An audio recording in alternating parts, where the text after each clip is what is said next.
Welcome back. Today we're diving deep into the world of business strategy. Oh, fun. Not just any strategy, though. Right. The kind that creates legendary companies. Okay.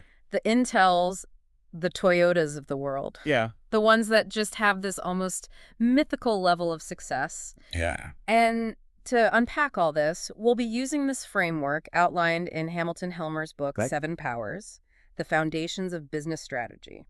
Now, you might be thinking just another business strategy book. Right. But trust me, this one is different. Okay. It's gotten praise from folks like Reed Hastings, Peter Thiel, Wow. people who've, built empires themselves. Right. It's not just theory. It's about understanding the DNA of what makes businesses truly powerful. And that's our goal for you today. Yeah. We want you to walk away from this deep dive, not with just a head full of concepts, Right. but with the ability to actually apply these principles. Whether you're running your own business, thinking about investing, or just trying to understand why certain companies seem to defy gravity. It's for you. This is for you. Absolutely. And what's really interesting about Helmer's approach is that he anchors this whole framework on this idea of power as the driving force behind building a lasting competitive advantage. Interesting. He even boils it down to this idea of what he calls the fundamental equation of strategy, which directly links strategy to value creation. Okay, and I'm curious, how does power translate into actual business value? Yeah, that's a great question. I mean, we hear a lot about companies being market leaders or having a competitive edge, but what does that actually mean in terms of cold hard cash? That's where this concept of differential margin comes in. Okay. It's the profit a company makes above and beyond its cost of capital. Right. Think of it as the extra juice they squeeze out, the profit that's truly theirs to keep and reinvest. Got it. Helmer argues that power is what allows a business to consistently achieve this high differential margin, which over time translates into massive value. So it's not just about being profitable. No. It's about being more profitable than everyone else. Right. And being able to sustain that advantage over the long haul. Exactly. Okay. And this is where Helmer introduces his framework of these 7 powers, which are essentially 7 different ways businesses can build that crucial advantage, that power that leads to a higher differential margin. Okay, let's unpack these 7 powers. I'm ready to feel empowered. Where do we start? Let's start with something you're probably already familiar with, scale economies. Think about a company like Netflix. Their cost per subscriber for creating content decreases as they gain more subscribers, giving them a powerful advantage over smaller streaming services. Right, because they can spread the cost of creating a show like Stranger Things. Exactly. Across millions of subscribers. Yeah. Whereas a smaller competitor would struggle to do that. But what's stopping a competitor from just undercutting Netflix on price and trying to steal market share? That's where the concept of a barrier comes in. Okay. Each of the 7 powers represents a different type of barrier. Okay. That makes it difficult for competitors to copy you or steal your profits. Right. In the case of scale economies, the barrier is the unattractive economics for competitors trying to catch up in scale. So even if a competitor offers a lower price, Netflix could easily match it because their costs are already so low. Exactly. The competitor ends up in a race to the bottom, sacrificing profitability just to try and stay in the game. Exactly. Trying to compete on price with a company that has achieved scale economies is a recipe for value destruction. You're stuck in a cycle of trying to gain share, but only eroding your own profits in the process. Makes sense. Intel's dominance in the microprocessor market is another great example of this. They built up such a massive scale advantage that competitors like AMD just couldn't compete on price. So Intel could always match them and maintain their profitability. Exactly. Leaving competitors with a tough choice: stay small and niche, or try to scale up and face a brutal price war. It really highlights how powerful this concept of a barrier is. It's not just about being big. It's about creating a situation where it's just not economically viable for others to try and copy you. Exactly. It's genius. And that's a key theme we'll see across all 7 powers. It's not just about the benefit you get.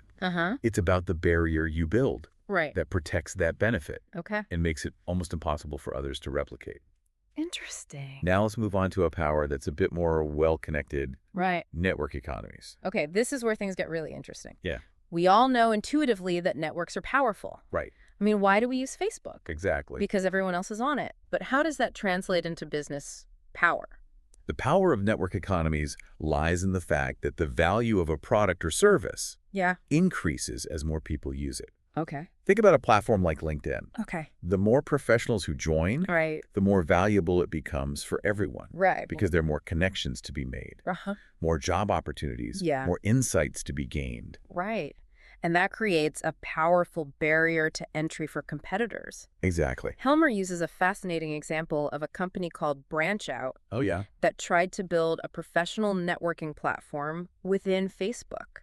Interesting. They leveraged Facebook's massive user base and grew rapidly at first, but ultimately they couldn't sustain that growth. And the reason is pretty straightforward. What happened? They ran into the classic network economies barrier. They simply couldn't overcome the value deficit compared to LinkedIn. Why would users abandon an established network with millions of professionals for a smaller, less connected platform? Even if it had some interesting features. So even with Facebook's massive reach, they couldn't break the network effect that LinkedIn had already established. It's like trying to convince everyone to switch from iPhones to a new type of smartphone. Even if yours is slightly better, the network effect is just too strong. Exactly. And this highlights a key point about network economies. They often lead to winner-take-all markets. Wow. The company that achieves dominance early on gains a massive advantage that's incredibly difficult to overcome. It's hard to catch up. Think about Google plus trying to compete with Facebook. Oh, yeah. Even with Google's vast resources. They couldn't break Facebook's network effect. Wow. So if you're betting on network economies, speed is key. Got it. You need to achieve critical mass before a competitor does and locks in the market. Makes sense. Now let's shift gears and talk about a power that's a bit more counterintuitive. Counter-positioning. Counter-positioning. This is where a newcomer disrupts an incumbent. Not by attacking them head-on, but by offering a superior business model that the incumbent is unwilling to respond to because of the collateral damage it would inflict on their existing business. I'm intrigued. Give me an example of this counter-positioning in action. Think about Vanguard and their rise in the mutual fund industry. They disrupted the established players like Fidelity by offering low-cost index funds, which over the long term delivered better returns for investors compared to the actively managed funds with high fees that were the industry standard at the time. But if Vanguard's approach was so clearly superior, why didn't the big players like Fidelity just copy them? Yeah, it's a great question. Weren't they worried about losing market share? They were, but they were also afraid of the collateral damage.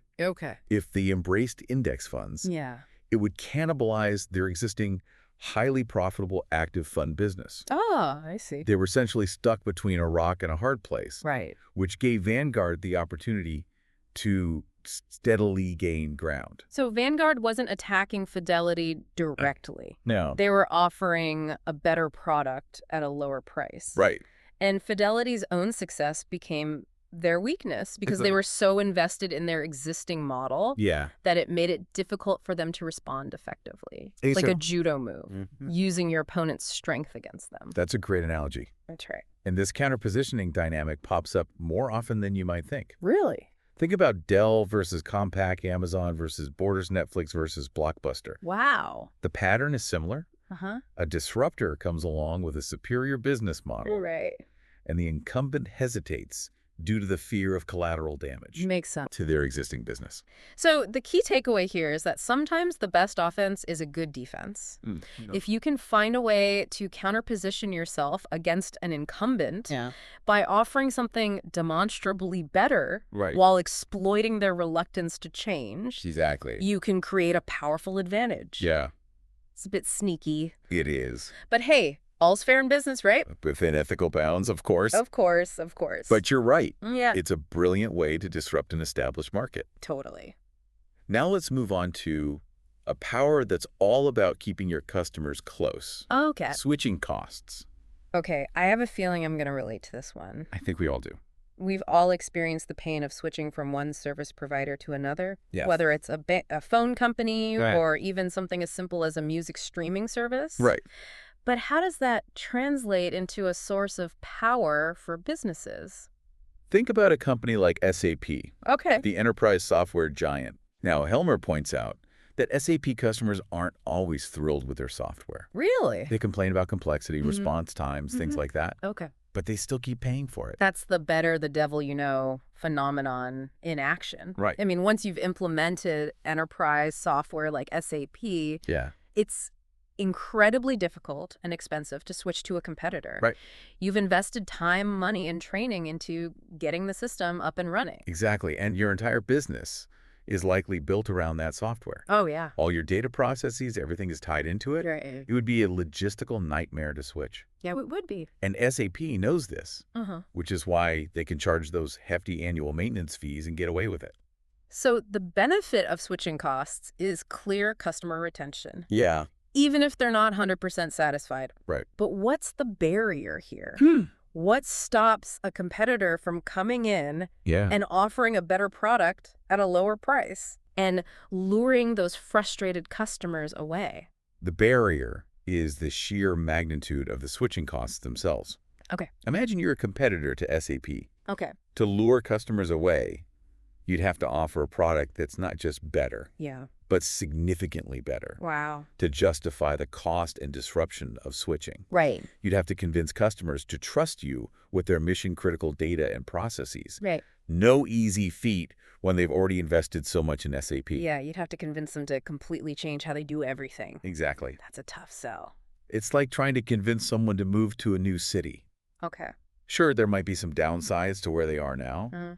but they've built a life there. Yeah. They have their job, their friends, their favorite coffee shop. Right. The switching costs are high, Yeah. even if the new city has some advantages. That's a perfect analogy. I try. And that's why switching costs can be such a powerful source of competitive advantage. Exactly. It creates a moat around your business, Yeah. making it difficult for even a superior product to steal your customers. And Helmer points out that switching costs can actually amplify other powers. Really? If you have a large installed base, thanks to switching costs, Right. you might also be able to build up network effects. Ah, I see. Or if your locked-in customers become advocates for your product, Yeah. it could lead to branding benefits. Okay. It's like a foundation that you can build other advantages on. So you can kind of stack these powers Exactly. to create an even stronger advantage. Absolutely. Now, speaking of branding, let's delve into that as our next power. All right, let's talk branding. Okay. I'm fascinated by how some companies have managed to build these brands that people are just fanatical about. Yeah, it's amazing. Think about Apple or Nike, Right. or even something like a luxury car like a Ferrari. Yeah. It goes way beyond just the product itself. There's this Right. whole emotional connection. Absolutely. But how do you create that kind of brand loyalty? That's the million-dollar question. Right. Helmer uses Tiffany & Co., the luxury jeweler, as his prime example of branding. Okay. He even mentions an eBay auction where an empty Tiffany box sold for over $20. Wow. People are willing to pay a premium just for the association with the brand. That's wild. But it makes sense. Yeah. People associate Tiffany with elegance, exclusivity, Right. and flawless quality. Exactly. And that association has a tangible value. It does. But what's stopping someone from just creating a knockoff brand and trying to ride on Tiffany's coattails? That's where the barrier comes in. Okay. Building a truly powerful brand takes time, consistency, and a lot of effort. Yeah. You can't just slap a logo on something and call it a brand. Right. Tiffany & Co., for example, has been carefully cultivating its brand for over a century. So it's not just about marketing. No. It's about consistently delivering on your brand promise. Exactly. Whether that's quality innovation, customer service, or a certain lifestyle. Yeah. It's about building trust and emotional connection with your customers. Right. That goes beyond just the functional attributes Exactly. of your product or service. And that's what makes branding such a durable source of power. Okay. Once you've established a strong brand, Yeah. it acts as a barrier to entry for competitors. Interesting. They can try to copy your product, Uh-huh. but they can't replicate your brand equity overnight. So true. It takes years of consistent effort Right. and a deep understanding of your target audience Yeah. to build that kind of trust and loyalty. This is making me think about all the times I've chosen a product Yeah. simply because I trusted the brand. Right. Even if there was a cheaper alternative available, it's like there's a built-in premium that comes with a strong brand. Absolutely. But Helmer also talks about the importance of avoiding brand dilution. Right. If you start slapping your brand on everything, it loses its exclusivity and its power. Right. Think about a brand like Gucci. Right. They've been very careful to maintain their high-end positioning. Yeah. If they started selling $10 T-shirts at Walmart, it would severely damage their brand image and their pricing power. Totally. It's about staying true to your brand essence. Right. And not trying to be everything to everyone. Exactly. This is really making me think about how strategically brands are built. It's not just about being trendy or having a catchy slogan. Yeah. It's about building a long-term asset that can command a premium and withstand competitive pressure. Now let's move on to a power that's a bit more unique. Okay. Cornered resource. Cornered resource. This is all about having exclusive access to a valuable asset that competitors can't replicate. Right. Whether that's a patent, a unique location, or even something like a team of incredibly talented people. Okay, so give me an example of this cornered resource in action. I'm picturing something like owning the only diamond mine in the world. Well, while owning a diamond mine would certainly qualify. Right. Helmer uses a different example. Okay. Pixar and their incredible string of successful animated films. Pixar? Yeah. I mean, they just churn out hit after hit. They do. What's their secret sauce? Right. Is it just that they have really talented animators? It's more than just talent. Okay. Helmer argues that a big part of their success is due to what he calls the brain trust. Okay. Which is this core group of experienced filmmakers who have been with Pixar since the early days. Got it. They have a shared vision. Yeah. A unique process for developing stories. Okay. And a deep understanding of what makes a Pixar film special. So this brain trust is Pixar's cornered resource. Exactly. Something that competitors like DreamWorks or Illumination can't just copy. Exactly. It's a valuable asset. Right. That gives Pixar a competitive advantage in the marketplace. But what's the barrier here? What prevents competitors from just poaching Pixar's top talent? Yeah. I mean, money talks, right? It does. Couldn't another studio just offer them a bigger paycheck and lure them away? In Pixar's case, the barrier is more than just money. Okay. It's personal loyalty, a shared passion for their work, and a deep belief in the Pixar culture. Right. These filmmakers aren't just in it for the paycheck. Okay. They're invested in the company's success and in maintaining the Pixar legacy. So there's an emotional connection to the company. Yeah, it's a powerful example of how intangible assets like talent and culture can be a source of competitive advantage. That makes a lot of sense. Yeah. It's like trying to replicate the success of a band like the Beatles. You might be able to find 4 talented musicians. Right. But you can't replicate the chemistry, right? The shared history. Exactly. And the creative spark that made them unique. Precisely. And Helmer points out that cornered resources can come in different forms. Okay. It could be a patent that gives you exclusive rights to a technology. Right. A unique location that gives you access to a rare resource. Or even a special relationship with a supplier that no one else has. Okay. The key is that it's something valuable that you have exclusive access to. Got it. And that can't be easily replicated. Okay. I'm starting to see how these 7 powers can be applied in so many different ways. Yeah. It's not just about size or market share. Right. It's about finding those unique advantages that give you a real edge in the marketplace. Absolutely. Now, for our final power, let's explore process power. All right. This one is all about having a unique and deeply embedded set of processes that consistently deliver superior results. Interesting. And to illustrate it, let's talk about the incredible success of Toyota and their renowned Toyota production system. Toyota is a great example. Yeah. I mean, they went from being a relatively unknown Japanese car company to becoming one of the largest and most respected automakers in the world. And a big part of their success is attributed to this almost legendary Toyota production system. Exactly. They spent decades perfecting their production process. Wow. Focusing on quality efficiency and this relentless pursuit of continuous improvement. Right. The Toyota production system, or TPS, as it's often called, is more than just a set of rules. Okay. It's a philosophy, a culture, a way of life for everyone at Toyota. And the benefit of having this kind of process power is clear. Yeah. It allows you to produce higher quality products at lower costs, Uh-huh. giving you a significant competitive advantage. Right. But what's the barrier here? What prevents competitors from just copying Toyota's methods? Yeah, that's the question. And can't they just send their engineers over to Japan Right. and figure out how it works? If only it were that simple. Right. This is where things get really interesting. Okay. Helmer argues that the barrier for process power is its complexity and tacit nature. You can't just read a book about TPS and implement it in your factory overnight. So you can't just copy and paste it. No, it takes years of experience, trial and error, Right. and a deep understanding of the underlying principles. So it's not just about having the right tools or technology. It's about having the right mindset, the right culture, and the ability to adapt and improve continuously. Exactly. It's like trying to learn a martial art by reading a manual. Okay.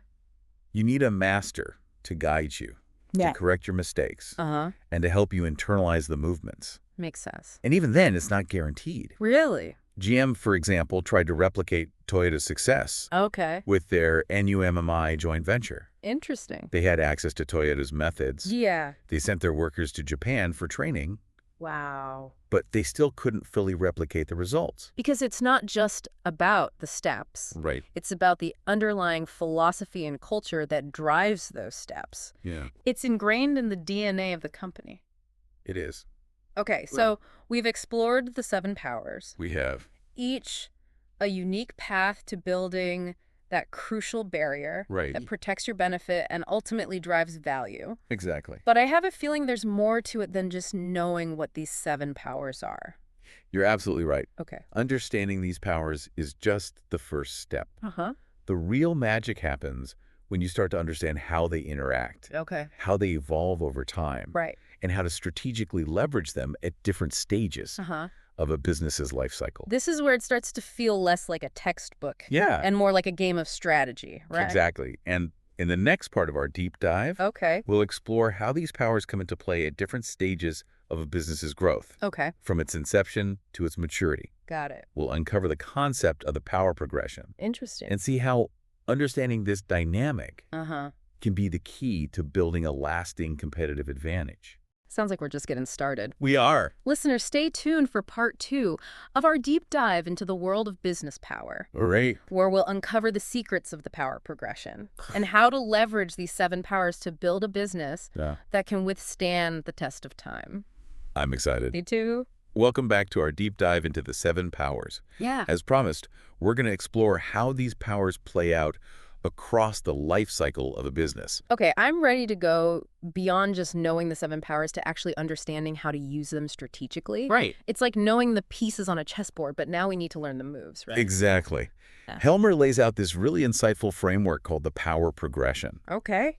It helps us understand when in a business's journey, each power can be most effectively built. So it's not just about having the right power, it's about having it at the right time. Exactly. That makes a lot of sense. I mean, trying to build a massive brand when you're just starting out probably wouldn't be very effective. You've hit the nail on the head. Helmer breaks down a business's life cycle into 3 stages. Okay. Origination, takeoff, and stability. Okay. Each stage has its own unique dynamics. Yeah.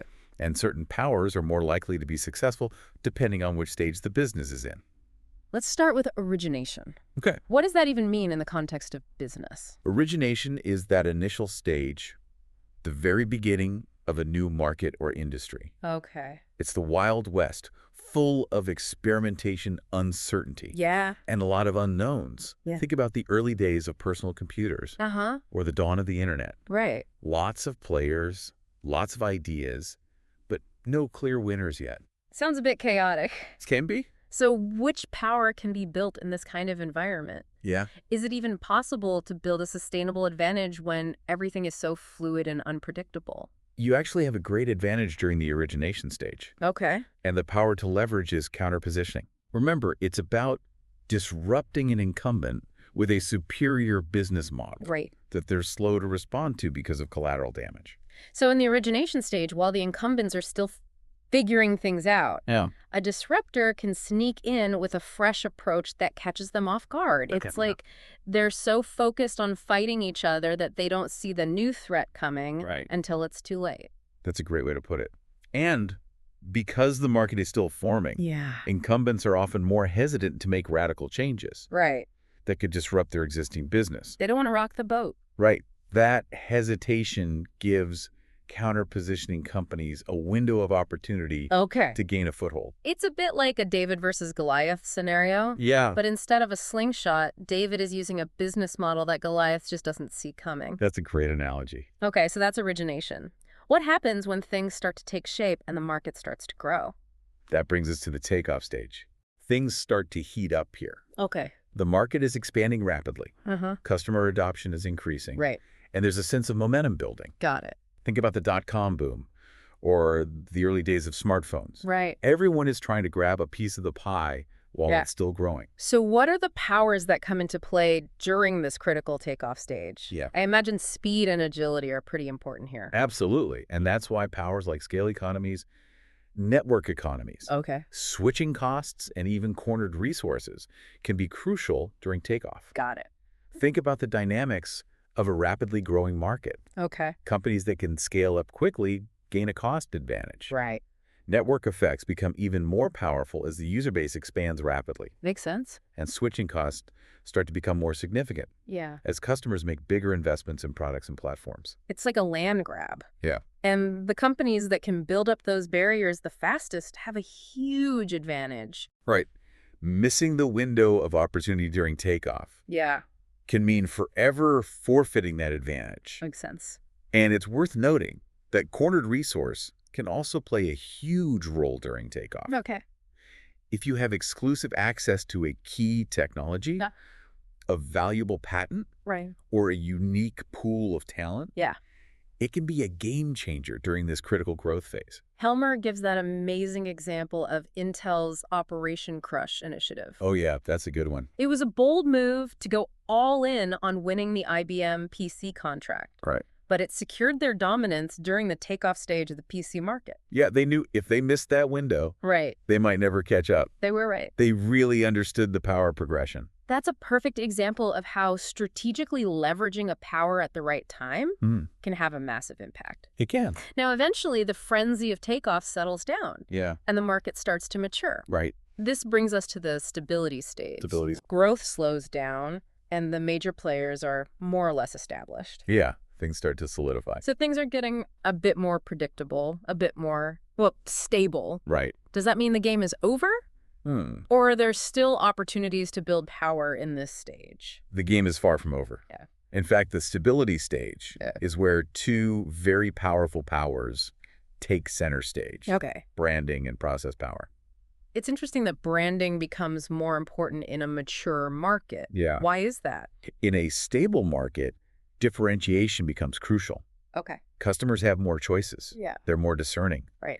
And they're looking for brands they can trust and rely on. Got it. Think about car companies. Yeah. They invest heavily in building brands that evoke specific emotions and lifestyles, not just transportation. So it's not just about having the best features or the lowest price anymore. Right. It's about connecting with customers on a deeper level, building a brand that resonates with their values and aspirations. It's like choosing a friend, not just a product.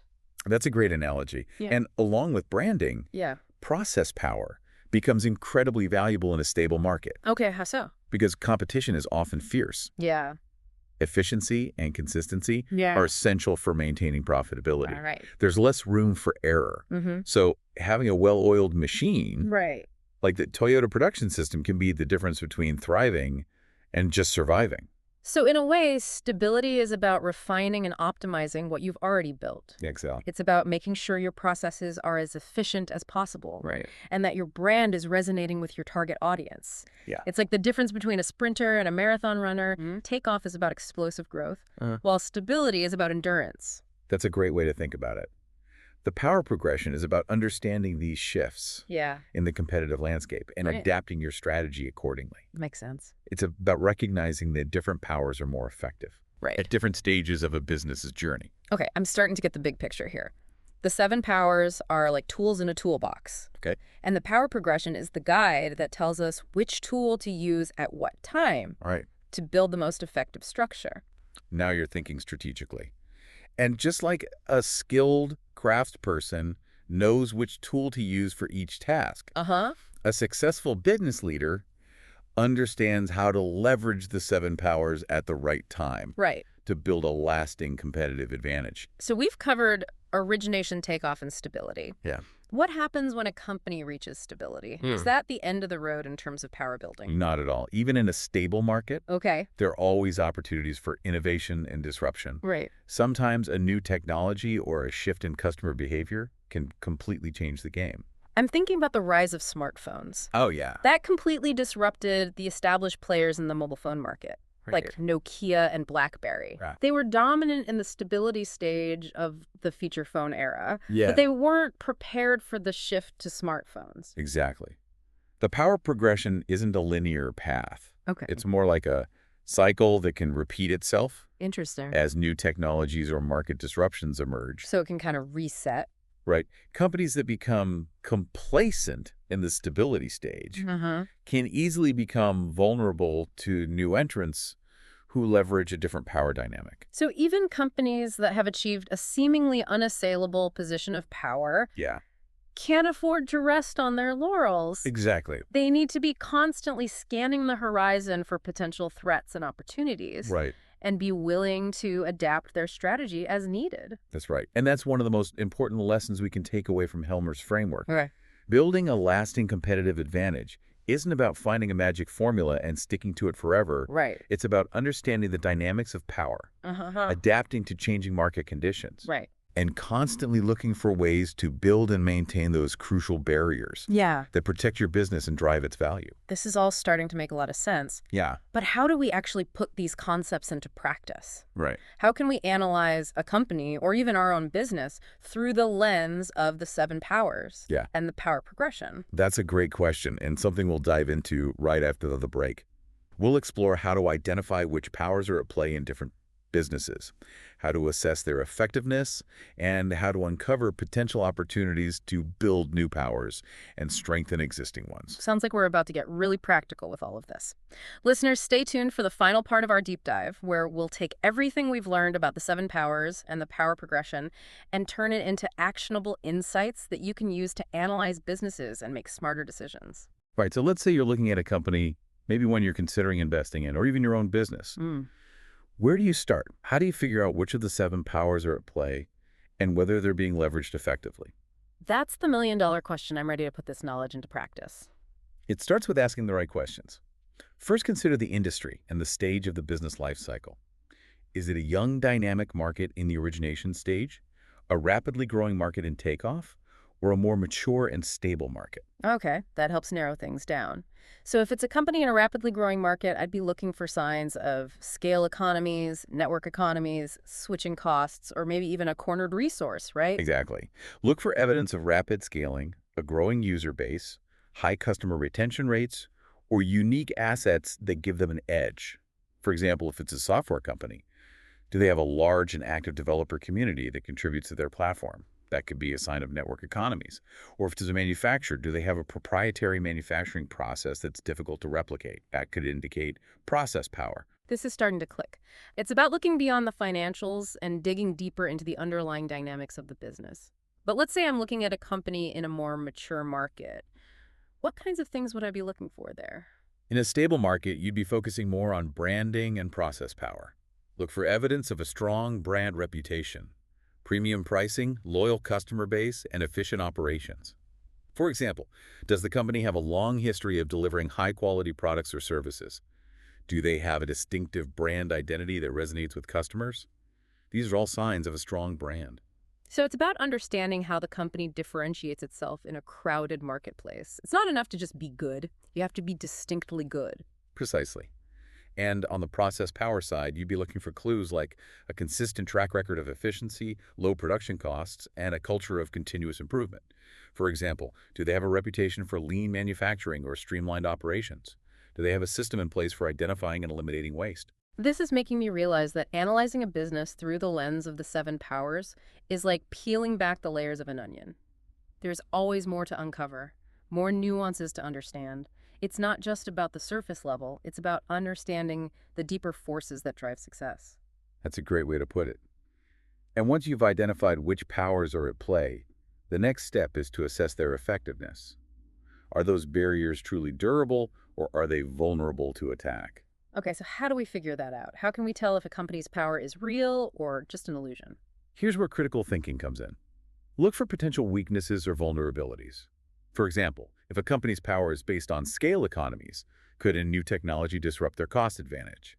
Or if their power is based on network economies, are there any signs that their network is becoming fragmented or that users are becoming less engaged? So it's about playing devil's advocate, looking for those cracks in the armor, because even the most powerful companies have weaknesses, right? Absolutely. No business is invincible. And by identifying those weaknesses, you can make a more informed assessment of the durability of their power. This whole process is really making me think differently about business. It's not just about products and services anymore. It's about understanding these underlying forces that shape competition and create lasting value. And the beauty of Helmer's framework is that it gives us a structured way to think about these forces. It's a tool that we can use to analyze any business, regardless of its size, industry, or stage of development. So as we wrap up this deep dive, what's the key takeaway for our listeners? What do we want them to remember about the 7 powers and the power progression? I think the most important message is this.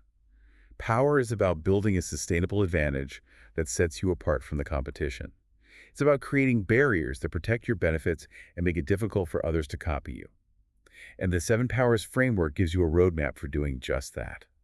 It's a guide to understanding the dynamics of competition and building businesses that can withstand the test of time. It's like having a secret weapon in the world of business, a way to see things that others might miss. And the more we understand these powers, the better equipped we'll be to make smart decisions, whether we're building our own businesses, analyzing investment opportunities, or simply trying to make sense of the complex world around us. That's a great way to put it. And remember, the journey of building power is never truly over. It requires constant vigilance, adaptation, and a willingness to embrace new ideas and challenges. So to our listeners, we encourage you to explore Helmer's book 7 Powers in more depth. It's a treasure trove of insights and practical advice. And as you go forward, remember to keep asking those critical questions. Analyze the businesses you admire, the companies you invest in, and even your own ventures through the lens of the 7 powers. You might be surprised by what you discover. And who knows, you might even uncover opportunities to build new powers and strengthen existing ones, setting yourself up for long-term success in the ever-evolving world of business. That's it for our deep dive into the 7 powers. We hope you've enjoyed the journey.